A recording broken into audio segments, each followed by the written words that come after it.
Before we look at applications of linear equations, we're first going to look at translating words into mathematical expressions. So the first one you can see here, triple a number decreased by 14. So it says triple a number. That's our first piece to figure out.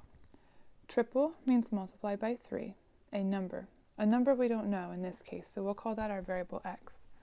Decreased by 14. So that's going to look like triple a number decreased by 14.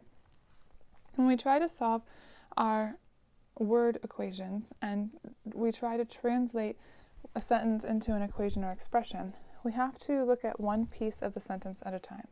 So in this case, we're looking at triple meaning 3, a number meaning x, decreased meaning subtraction, and then 14. If we look at the next one, we have the quotient of 9 and 5 times a non-zero number. Well, quotient means a fraction, means division. So the quotient of 9, so that's going to look like 9 and 5 times a non-zero number. Well, 5 times a number would look like 5x. When we have an expression, there's no equal sign. So if we want to translate into an equation, that is when we will look for an equal sign. If we see the word is means equal. Let's look at an example.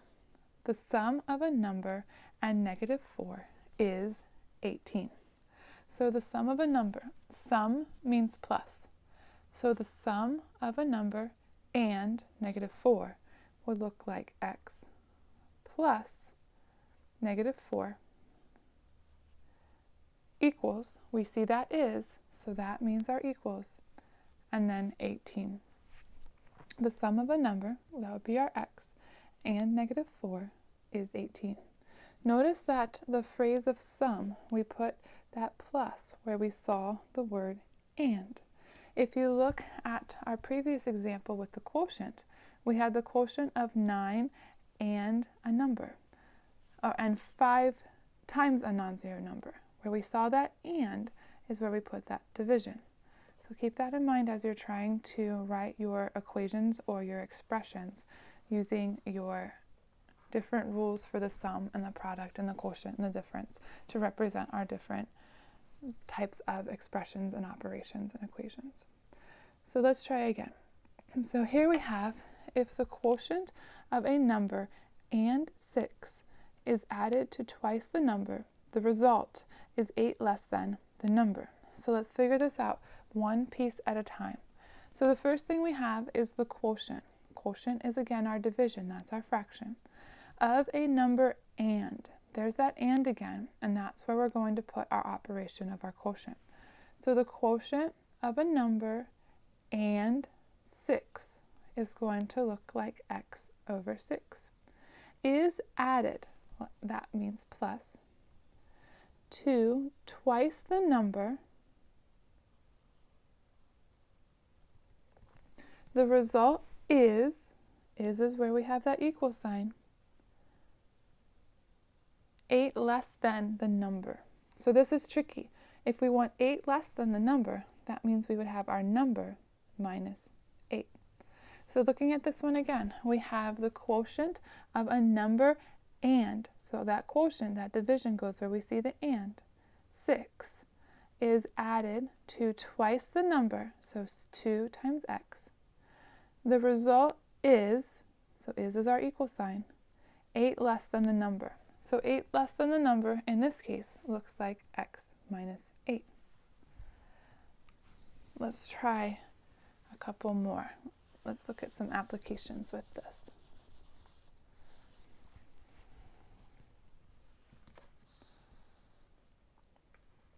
So here we go. The perimeter of a certain rectangle is 16 times the width. The length is 12 centimeters more than the width. Find the length and the width of the rectangle.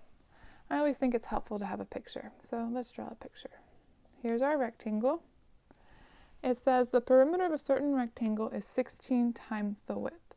So the perimeter is 16, let's call the width w. So 16 times w. The length is 12 centimeters more than the width. So the length right here is 12 plus the width, and the width is just the width. Find the length and the width of the rectangle.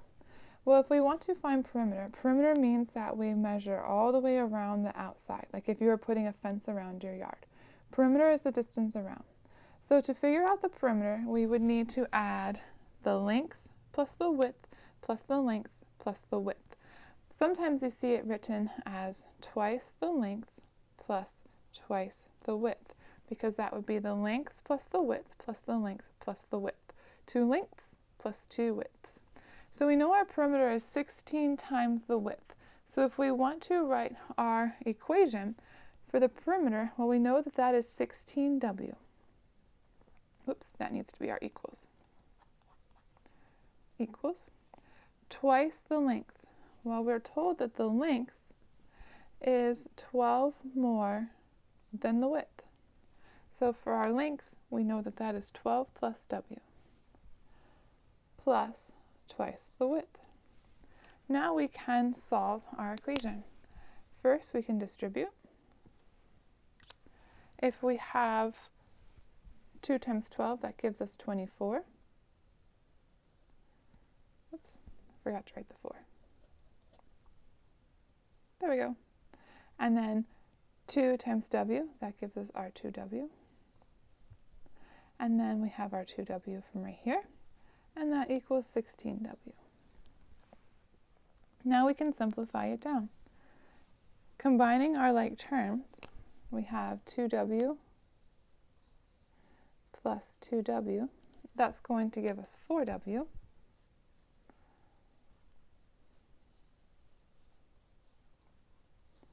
And then combining our W's, we can subtract 4 and subtract 4. 4W minus 4W, that gives us 0. 16W minus 4W, that gives us 12W. And then divide by our 12.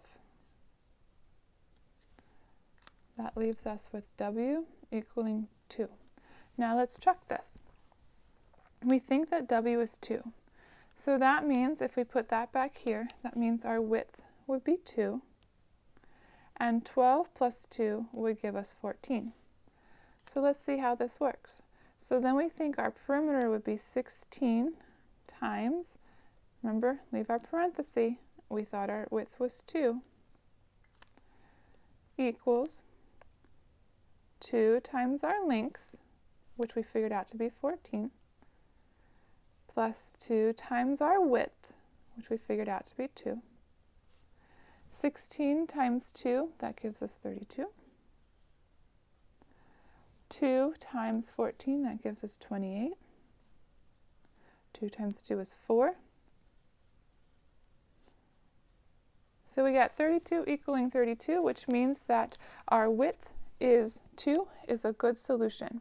It's asking us to find the width and the length of the rectangle, so we figured out the width is 2 and the length is 14. Let's try again.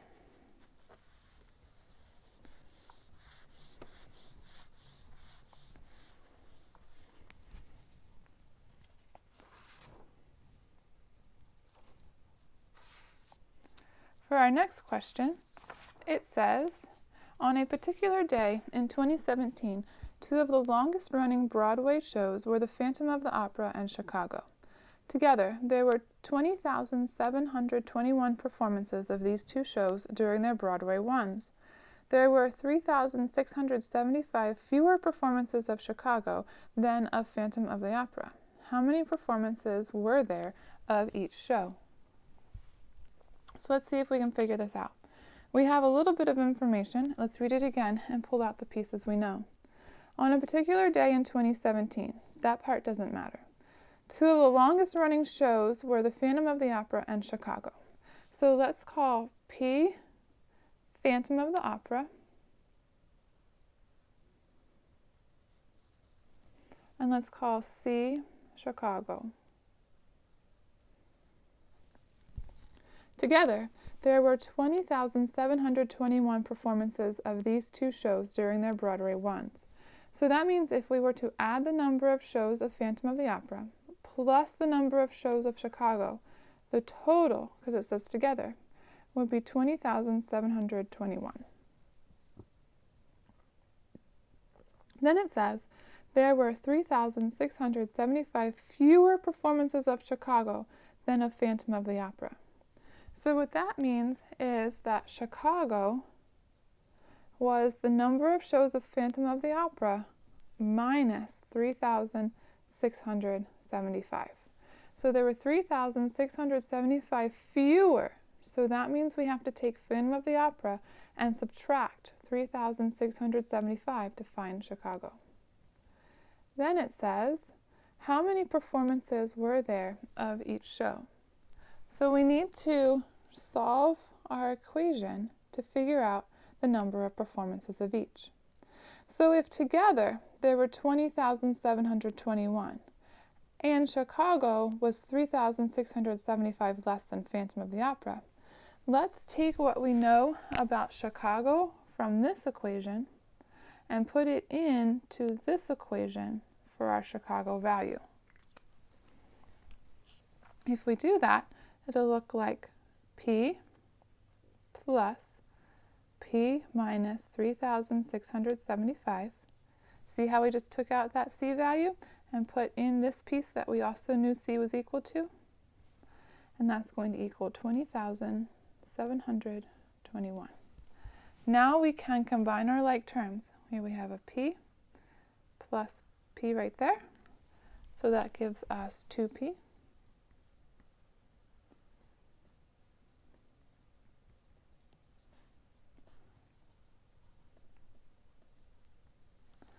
Then we need to add, because to get rid of our subtraction, we use addition.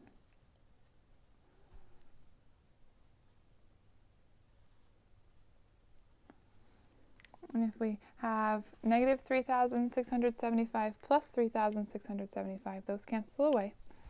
So we're left with 2P equals 24,396.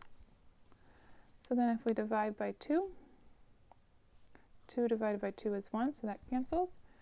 We're left with P equals 12,198.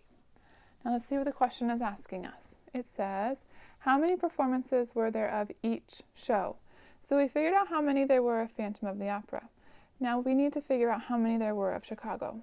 Well, we know that Chicago was Phantom of the Opera minus 3,675. So let's use that. So that means Chicago equals 12,198 minus 3,675. So that means that there were 8,523 performances of Chicago.